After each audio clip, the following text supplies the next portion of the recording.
কয়েকদিন আগে অশান্ত হয়ে ওঠে মোথাবাড়ি, দোকান ভাঙচুর করা হয়। মোথাবাড়ি পরিদর্শনে যেতে চেয়ে হাইকোর্টে আবেদন করেন শুভেন্দু অধিকারী। শর্ত সাপেক্ষে তাকে মোথাবাড়ি যাওয়ার অনুমতি দেন বিচারপতি তীর্থঙ্কর ঘোষ। সেই মতো শুক্রবার মোথাবাড়ি গেলেন বিধানসভার বিরোধী দলনেতা। ঘুরে ঘুরে এলাকার পরিস্থিতি দেখেন, স্থানীয় মানুষজনের সঙ্গে কথা বলেন। স্থানীয় এক দোকানদার বিরোধী দলনেতাকে ঘটনার বর্ণনা দেন, তাকে আশ্বস্ত করেন শুভেন্দু। একই সঙ্গে তিনি বলেন, কারোর আস্থায় আঘাত লাগলে থানায় যেতে পারেন, কিন্তু নিরীহ লোকেদের ওপর আক্রমণ ঠিক নয়। কারো আস্থায় আঘাত লাগলে সে থানায় গিয়ে কমপ্লেন করে। উই ল অ্যাবাউট পিপল, আমাদের কারোরই অধিকার নেই কাউকে আঘাত করা, কিন্তু এইভাবে নিরীহ লোকদের উপরে বেছে বেছে হিন্দু লোকেদের উপরে এই জিনিস করা ঠিক নয়। এলাকায় শান্তি বজায় রাখার জন্যও পথ চলতি মানুষকে বার্তা দেন তিনি। যেদিন ঘটনা ঘটে পরের দিন থেকে 3 বার প্রদীপ যাদবজিকে আমি মেসেজ পাঠিয়েছি, মানে মেল পাঠিয়েছি আমার অফিস থেকে, আমাকে অ্যালাউ করুন, একা অ্যালাউ করুন, দুজনকে অ্যালাউ করুন। অ্যালাউ করেনি, সব পরিস্থিতি হাইকোর্টে যেতে হয়েছে। 86 জন ক্ষতিগ্রস্ত, আমাকে 4টে পয়েন্টে যাওয়ার অনুমতি দেওয়া হয়েছিল। আমি সেকেন্ড পয়েন্টে এসেছি, আরও 2টো পয়েন্টে যাওয়া আছে।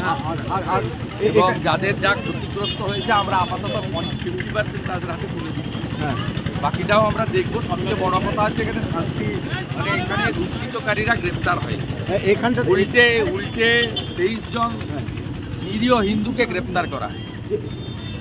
এই বিষয়টা তো এটা কি পুরো পূর্ব পরিকল্পিত? শুধু একই নয়, একই রকম ভাবে পুলিশের তো অবহেলা আছে।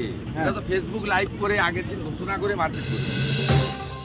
সাংবাদিকদের মুখোমুখি হয়ে শুভেন্দু বলেন, মানুষকে দাবিয়ে রেখেছে সরকার। এনআইএ সিবিআই তদন্তের দাবি জানান বিরোধী দলনেতা। সরকার প্রোটেকশন না দিয়ে দাবিয়ে রেখেছে, বলছি পুলিশের ভূমিকা। তাদের 24 জনকে ধরেছে, ওরা প্রকৃত দোষী নয়। ভিডিও ফুটেজ ধরে সব দোষীদের ধরতে হবে। এখানে ক্ষতিগ্রস্ত 6 জনকে নিয়ে উচ্চ আদালতে আমরা গেছি। এনআইএ দাবি করছি, সিবিআই দাবি করছি। আপনারা এখানে মেজরিটি, আমাদের হিন্দুরা এখানে মাইনরিটি। তো কেন এই অত্যাচারটা হবে, এটা দেখার দায়িত্ব কার? আমরা এদের পাশে আছি। শুভেন্দু জানান, 86 জন ক্ষতিগ্রস্ত, যারা ক্ষতিগ্রস্ত হয়েছেন তাদের 50% ক্ষতিপূরণ দেওয়া হলো, বাকিটা দেখা হচ্ছে। গ্রেফতার হয়নি, আমাদের এখানকার 6 জন এফআইআর করে পুলিশ ইনঅ্যাকশনের জন্য উচ্চ আদালতে গেছে। আমরা আইনি লড়াই করব। আর যাদের যা ক্ষতি হয়েছে আমরা অ্যাসেস করেছি, এখানে প্রায় 20 লক্ষ টাকা মতো ক্ষতি হয়েছে।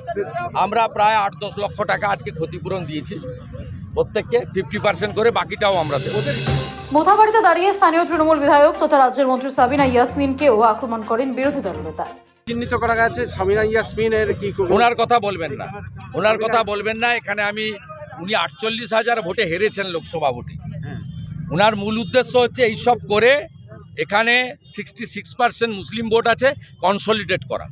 মানে এটা ওনার কথা বলবেন না। এটা পরিকল্পনা করে, পরিকল্পনা তো আছেই। এখানে তো ঈশা খান চৌধুরী 48,000। যদিও শুভেন্দু অধিকারীকে পাল্টা আক্রমণ শোনাতে সময় নেননি মোথাবাড়ির তৃণমূল বিধায়ক সাবিনা ইয়াসমিন। মোথাবাড়ির লোক আতঙ্কে আছে, এটা উনি বলছেন। তো আমার তো মনে হয় যে উনি এখানে আতঙ্ক ছড়ানোর জন্য এসেছেন। মোথাবাড়ি শান্ত, একটা ঘটনা ঘটেছে, আমরা 2.5 দিনের মাথাতে সেটাকে আমরা কন্ট্রোল নিয়েছি পুলিশ প্রশাসনের উদ্যোগে, আমাদের সরকারের উদ্যোগে এবং মোথাবাড়ির মানুষের সহযোগিতায়। তারপরে আজকে উনি কি করতে এসছেন? আজকে তো কয়েকদিন, 27 তারিখ, 25 তারিখ এবং 27 তারিখের ঘটনা। তারপরে উনি আজকে কি করতে এসছেন? আজকে তো আগুন জ্বালানোর জন্যই এসছেন। বিজেপি কি করছিলেন? ঘটনাটা যখন ঘটে তাদের ভূমিকা কি ছিল? এখানকার স্থানীয় বিজেপির ভূমিকা কি ছিল? এই ঘটনাকে কেন্দ্র করে না তৃণমূলের কোনো নেতা মাথা বাইরে থেকে এসছে, না বিজেপি, না সিপিএম, না কংগ্রেস, কেউ না। আমরা লোকাল প্রশাসনকে নিয়ে কন্ট্রোল করেছি। তো ওই সময় বিজেপি কোথায়? আর আমি দেখলাম যে উনি প্যাকেট দিয়ে বেড়াচ্ছেন। তো আমি আপনাদের মাধ্যমে অনুরোধ করব, প্যাকেট দেওয়াটা যেমন দেখাচ্ছেন, প্যাকেট নেওয়ার ছবিটাও অন্তত পক্ষে আপনারা দেখান। মোথাবাড়ি কাণ্ডে ইতিমধ্যেই রাজনীতির ছোঁয়া লেগেছে, সুর চড়িয়েছে বিজেপি। মুখ্যমন্ত্রী মমতা বন্দ্যোপাধ্যায়ের বিরুদ্ধে তোষণের অভিযোগ এনে সরব হয়েছেন বিজেপির রাজ্য সভাপতি তথা কেন্দ্রীয় প্রতিমন্ত্রী সুকান্ত মজুমদার। রাজ্যের বিরোধী দলনেতা শুভেন্দু অধিকারীও হিন্দুরা বিপন্ন বারবার দাবি করেছেন বিরোধী দলনেতা।